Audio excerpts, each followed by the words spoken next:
เป็นกำลังเงินมอบของขวัญในการอยู่เนาะ ก้อนมาปีก้อนลายบ่มีมาเบิ่งปีนี้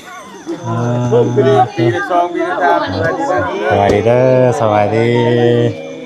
สวัสดีเด้อ ข้องแบกข้องแก อะไร พาเบิ่งหลังเบิ่งหลังก็มีนะ มาทางไหนบ้างนี่ มาเองกันน้องน้อย มาเตะกันมา โอเค โอ้คนหลายดีได้ ได้ อุ่นดี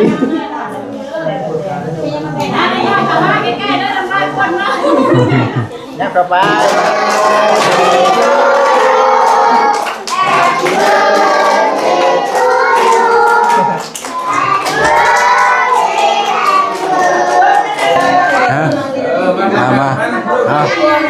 เด้อ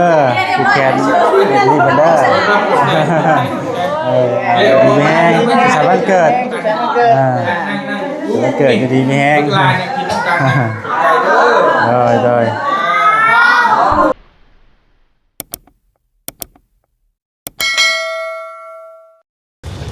ตุ๊บปา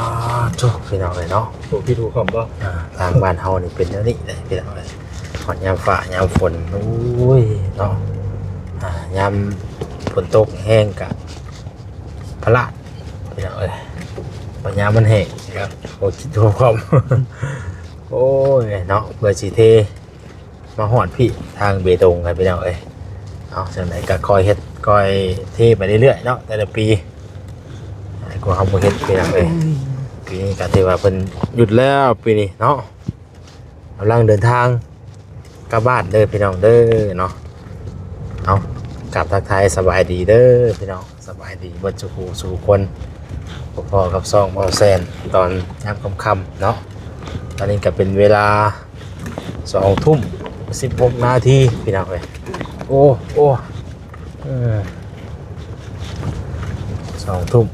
2:16 นาทีเนาะพอดีพากันมาแต่บ้านกะลางเนาะบ้านกะลางทงกวางเมืองจำพรแขวงสวรรณเขตพี่น้องเอ้ยเนาะไปทางนั้นก็สัญญาณก็บ่ค่อยมีปานใดแน่เวลาสิติดต่อกันอีกอย่างกันก็ยากเลยพี่น้องเอ้ย ไปเขตชนบทเนาะไปสัน3 คนมันนี่ก็ได้เว้าคำเว้าจิตเนาะ โดยสบายดีนั่งเลย กำลังนั่งรถเมืองกันนี่แหละมื้อนี้ก็ได้โอ้ยล้างก่อนมันคือเป็นมัวมัว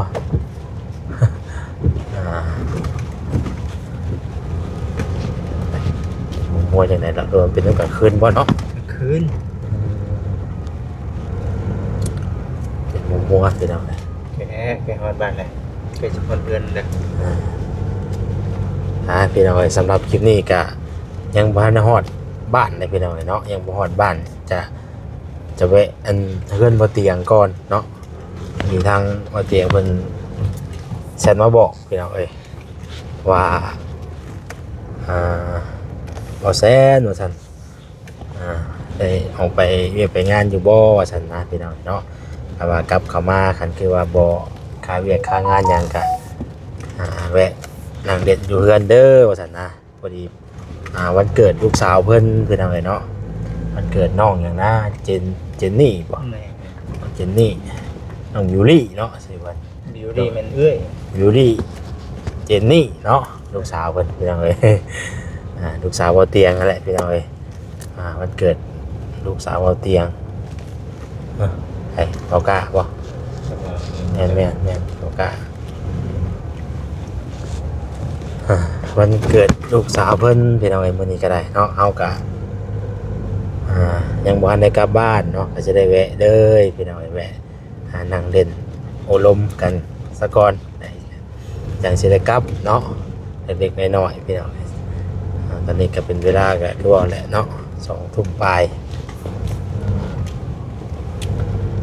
ติดตามเบิ่งพี่น้องจะว่าเพิ่นเป่าแล้วจักเนาะ อุ้ยเร็วบ่จิต ว้าวแต่เพิ่นเป่าเลิกกับ9 โมงกว่าเพื่อ ด้วยโอ้คนผู้ใหญ่เชื่อไอ้มันเล็กน้อยยังเขาอยากนอนเชิญเนาะบ่ใช่ โอ้เด็กน้อยชั่วโมงนี้ก็นอนเลิกคือกันได้ ยิ่งข้อมูลยิ่งนั่นสิ คนหลายพ่อโมนี่ก็ให้ตื่นเต้นไปน้ำกันเพราะว่านี่เด้อานนท์นี่ก็บ่ได้นอนแต่หัวแรงได้ตะกี้แม่นอยู่คำมาน่ะก็เขานอนเนาะมื้อนี้มันว่าจะใหม่ๆแล้วก็เบิ่งกันเบิ่งนี่ไปนำแน่เนาะนึกไปนำกันคือนนท์นี่ก็22:00 นแบบ กำหนดเพิ่นได้ หมดแล้ว เพราะตะกี้เฮายังบ่ได้นอนฮอดขนาดนี้ได้22 4 ทุ่มนี่ถือว่าเลิกเลยไม่ว่าทำไมบัดมันก็เป็นไปตามสภาพเนาะยุคสมัยใหม่คือ อยู่ คือว่าเฮาอยู่วันนอกวันนาอยู่ให้อยู่หน้ามันก็อีกแบบนึง เนาะ เนาะ พูดออก มันมีแนวเบิ่งเด้อันนี้มันแบบมีแนวเบิ่งแหละเฮาก็กำหนดเวลาให้เขานอนเถิดนะ20:00 นถ้า2:00 นนี่มันได้นอนแต่ละมื้อ2:00 นมันนอนแล้วก่อนเวลาเพิ่นก็จักอยู่เพิ่นก็นี่แหละมองรถค่าพี่น้อยเนาะอ๋อ เพื่อนน้อง อ๋อ ทางเนาะโอ้ยอดหลาย ทางไกลได้นี่ย้อนเรือบ่เตียงไงได้นี่พี่น้องเพราะว่าทางเมื่อก็เป็นผ่านเทือนบ่เตียงแล้วนะเนาะแต่ละมื้อแต่ละวันพี่น้องเอ้ย จอกที่เขาต้องเจอก่อนเนาะ อย่างที่เขาต้องไปเจอก่อนเขาว่าเขาบ่ได้มีหยังเลยก็บ่ได้แวะพี่น้องเนาะเพราะว่าแต่ละคนก็ต่างไปเวียกไปงานเนาะแต่ละคนต่างหาพี่น้องแต่ละมื้อแต่ละวันก็ได้อันนี้ก็ถือว่าเพิ่นก็คือสิหลายคนอยู่ดอกมามื้อนี้เนาะโทษ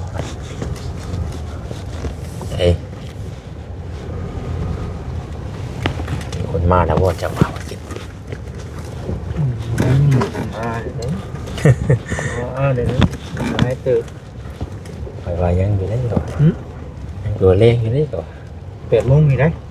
โอ้ มื้อนั้นซ้ำนี้แหละข่อยพ่อกันกับเรามื้อน่ะ เราก็ต้องไป เรากำลังไปเนี่ยจอดย่อกันเลยนะท่านี่กำลังเข้าบ้านทั้งนั้นเราสิขึ้นเชโปดบ้าโตว่ะ นี่งานเนาะคุณได้เข้าประตูใหญ่เลย เข้าประตูใหญ่ขึ้นบ่ นี่แหละรถคันหนึ่ง มีแล้วบ่มีแล้วบ่ อาจจะยังบ่จักเลย ไปบ่อยู่ เผื่อทีมงานมาคือว่าได้เนาะ มีไหมมาเนาะ ทั้งนั้นแน่ ฉันมีวันเลิกไปเลย ว่าเลิกเดี๋ยวเนาะนี่ก็นี่คุยกับไอ้แล้วนี่เถิดไป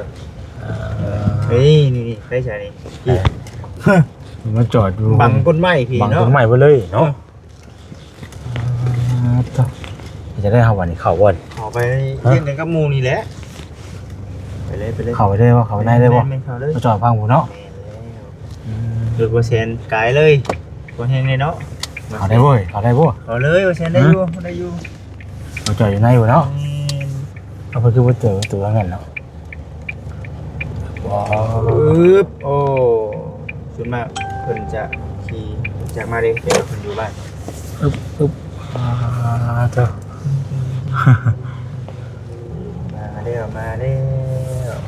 อ ชูยังบ่นอนเชิญหน่อยๆเอาอยู่เดี๋ยวเพิ่นได้ เอาไปเลยเนาะอึ๊บจอดเพิ่นเลยบ่ เพิ่นแม่นๆเพิ่นมันง่ายดอก เจ้าผมกำลังพากันแฮปปี้เบอร์รี่กันได้เนาะ เบอร์ยังเสื้อผ้าอยู่ได้บ่ใช่ฮะ ไม่ใช่ไพ่กันจะบ่นะ เสื้อผ้าโอ้พอดี อย่างว่าเลยบ่ จังหวะเลยนี่ พอดีเลยเนาะมาพอดีนี้เนาะ ไอ้บุญบ่ตัวนี้ ไอ้บ่มาชาบุญเลยนี่ ฮะ มาชาบุญ โอ้สบุญบ่ มาชาบุญจะได้จอดเพื่อกันหลายๆคนเนาะ แม่ โธ่เอาไปมาฮอดได้เนาะ64คือกันเนาะแล้วก็เนาะพี่น้องเนาะตอนนี้ก็มาฮอดได้เนาะว้าโธ่หลายผู้หลายคนกำลังมาพี่น้องเอ้ยเนาะ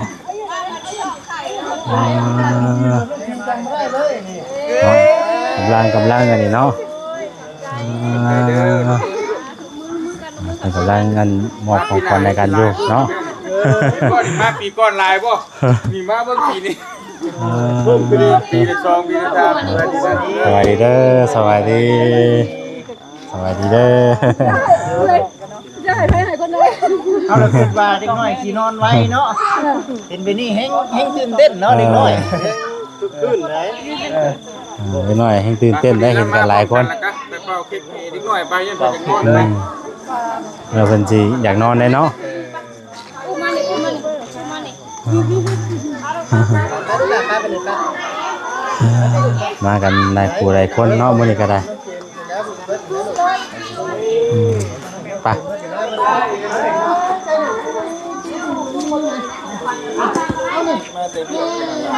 ปเลยแวะเลยเนาะมากันหลายผู้หลายคนพี่น้องเอ้ย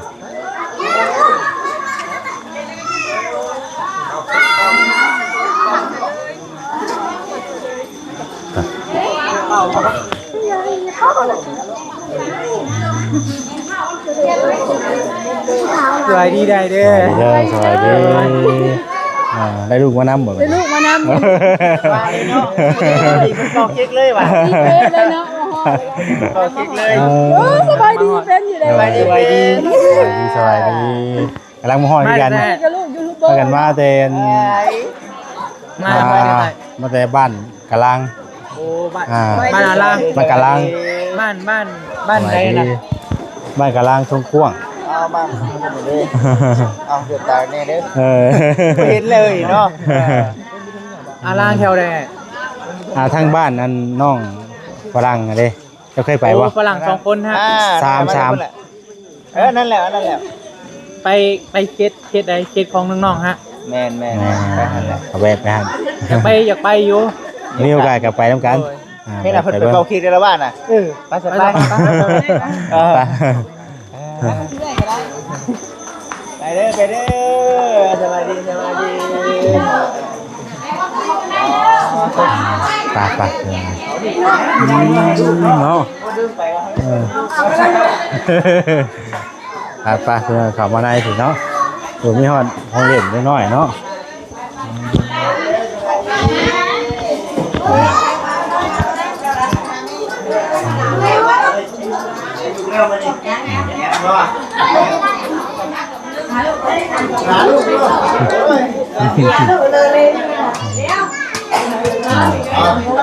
มานั่งดูเลย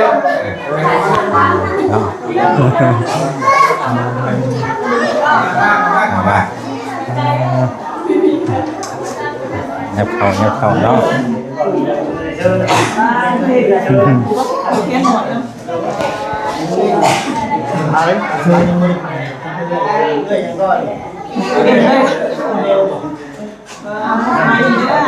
สบายดี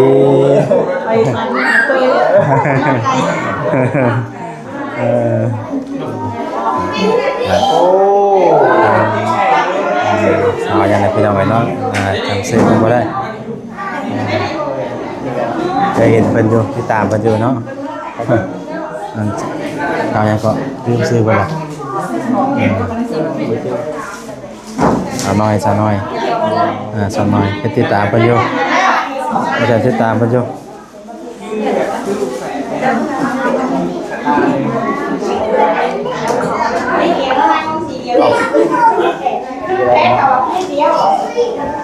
ไปคือเราตอนนี้ก็ได้ โรงงานเนี่ย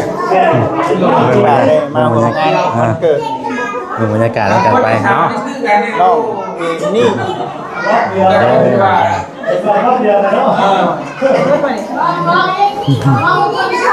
เป็นมาเบ้าเดียวกันกันไรดิคนที่สามนี่คือกันบ้าเด้อกัน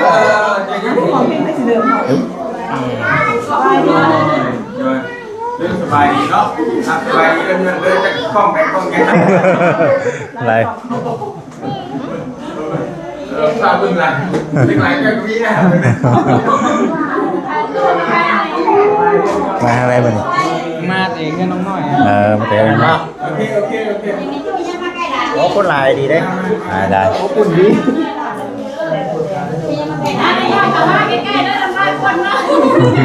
เนี่ยกลับไปมาหาเด็กเฮาเอา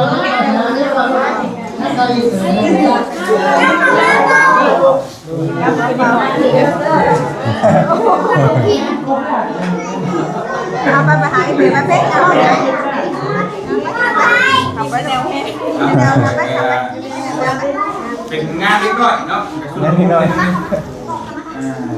นี่นะ เด็กน้อยเขาเจอกับชื่ออื่นได้เลย ตื่นเต้นเลยเนาะ ปีก่อนนั่นกับปีนี้ปีจอ เป็นไรนะลูกแล้วนะ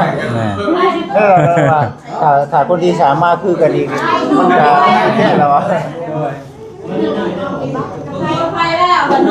เอา เอาตัวใหม่แล้วนะเก๊เอาแล้วนะ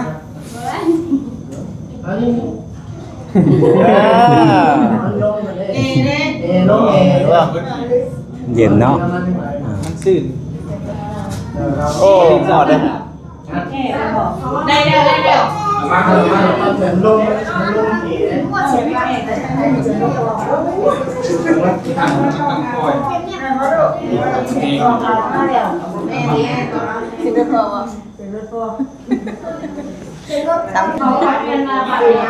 อว่าสิบทันคือว่าสิบทันคือกันได้ดีเนาะ8 โมงละบ่ อยู่ท่านปรีครับเวลาเลยเนาะ ลมแอร์ป่ะ ตึ๊บจะเปิดก็ได้จะเป่าได้จะเปิด เฮงพอดีมันชื่อเนาะเราภาษาว่าใกล้แล้วไปไทยเด้อ เอาเริ่มเลย ที่ภาพก่อนบ่ เอาเนี่ยไปเดี๋ยวเพิ่ง บอกให้พี่ตั้งเปิดบอกเลยแม่เปิดแง่ เปิดแต่หุบกัน ใส่หุบก่อนตอนคืนนี่ได้บ่จิตเนาะ เปิดแบบนั้นนะฮู้ เดี๋ยวผมก็แล้วลูกโทษเด้อหันขาไปกล้อง ทางนี้เนาะตอนคืนเราเข้าไป โอเค เท่ล่ะเลย วัน เด็กไปดิ ปิดบ้านนี่ ก็มาเลยเอาแม่ลูกอ่ะ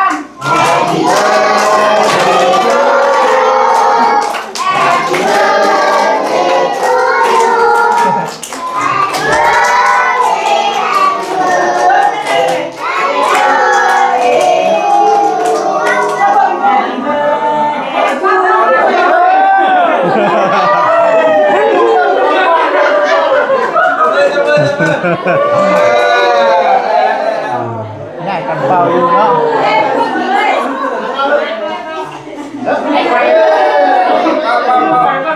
เบานะแม่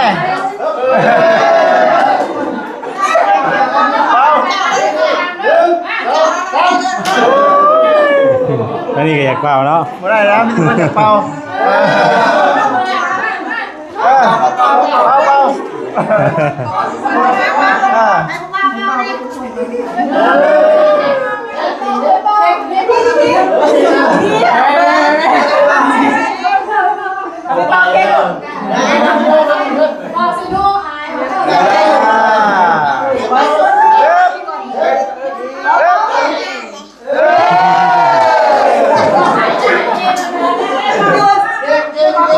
เป็นไงเนาะ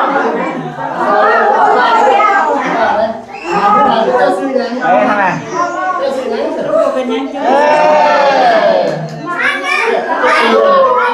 เป่าให้คนคนต้องเลยเป่าคนนั้นอีกหน่อย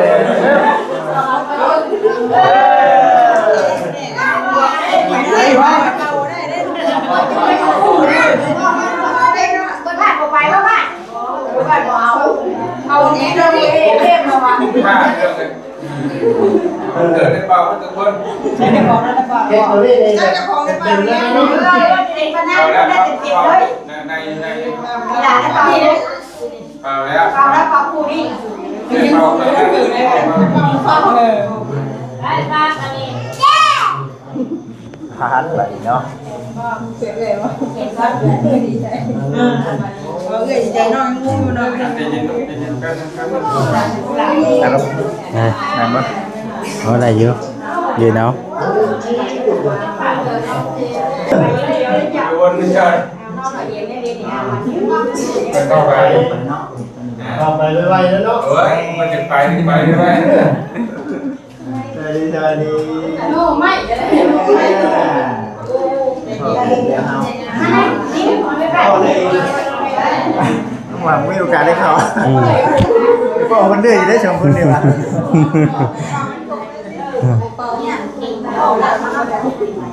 เรียกตัวท่านเลย เป่า ปิดเองเริ่มเห็นยูทูบใหม่เองไม่มี นี่มันเกิดอยู่ เรื่องรางเนอะ ใช้ของก่อนพวกเก่า โอ้เต็มไปเลย เดี๋ยวนี้เก็บไปเลย คักผมไม่เพลลูกดีขนาด คนละซองคนละ1คนละซองอะไร อ่ะ เฮ้ยนี่นะ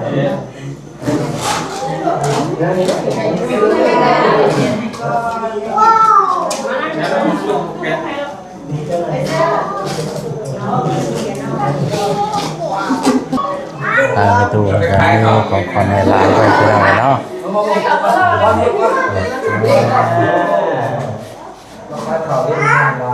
นในตู้มันจะมีของขวัญมาให้ร้านไปหน่อยนึงก็ได้เนาะ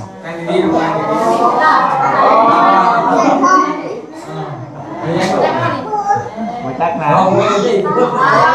นะคือแน่นอนบนงานเห็นบ่บ่ได้ ถ้าไปชื่อตัวไหนก็พาไปหาเงิน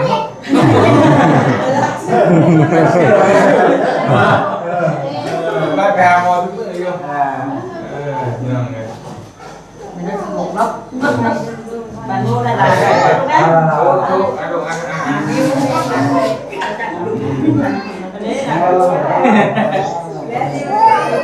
ปเที่ยวนี่คุณก็ขาดเราไม่อยากได้หรอก ไปผูกแกนไป มา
เด้อ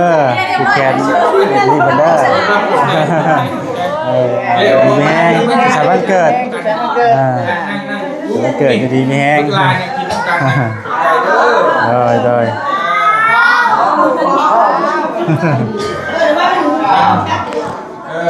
การนี้หลายแค่นี้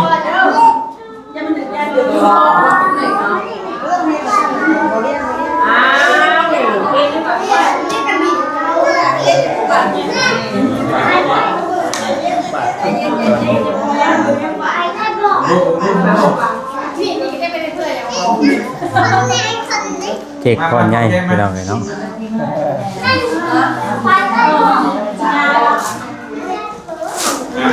เอาลูกย้ายไปเนี่ยเพื่อนที่นอนรับเลยเอาเข้าเป็นล่าเลยเนาะ ธรรมดาคุยแล้วพอคิดดี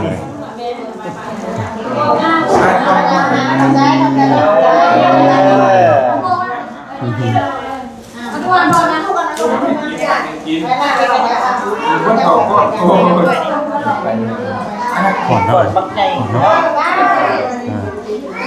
ห่อนเดินห่อนได้ไหมเดินห่อนแล้วอะไร เราอยู่ข้างนอกเปล่ามันบอก ให้วันนี้เขาไม่แจ้งเลยนอกเนาะ ดูแลเนาะไปเลยข้างนอกเด้อโอเคสุดท้ายวันเกิดอยู่ดีมีแห้งไปคือเลยเกิดไงเลยไว้ต้นเลยแต่ก็ยังไม่ได้มือดอกพี่น้องเนาะ วันไหนข้างนอกเนาะ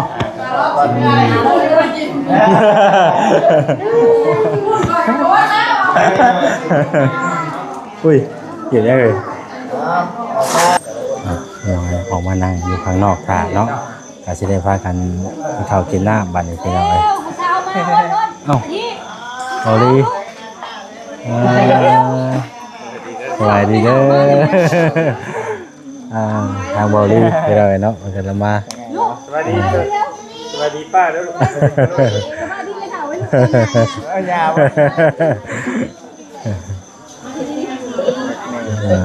บรรยากาศก็ประมาณนี้พี่น้องเนาะเป่าเค้กเป็นที่เรียบร้อยแล้วบัดนี้มีแต่นั่งเด่นนั่งโอารมณ์กันไปบัดนี้พี่น้องเนาะก็มันมีอย่างไรก็ประมาณนั้นเด้อบัดนี้พี่น้องเด้อเนาะก็มีแต่พากันนั่งโอารมณ์กันกินข้าวกินน้ำแล้วก็ว่าเล็กจังหน่อยกับเมื่อพี่น้องเลยเนาะเอาประมาณนี้เด้อพี่น้องเด้อเราได้เวลาแล้วก็ยืดยาวเลยพี่น้องดีมีให้มาสุขสุขคนนะพี่ฝ่ายในการใดกันขอแค่ลายสำหรับวันนี้ก็จะขอลาไปก่อนดีมีให้เด้อพี่น้องเด้อเนาะสบายดีพี่น้องเลย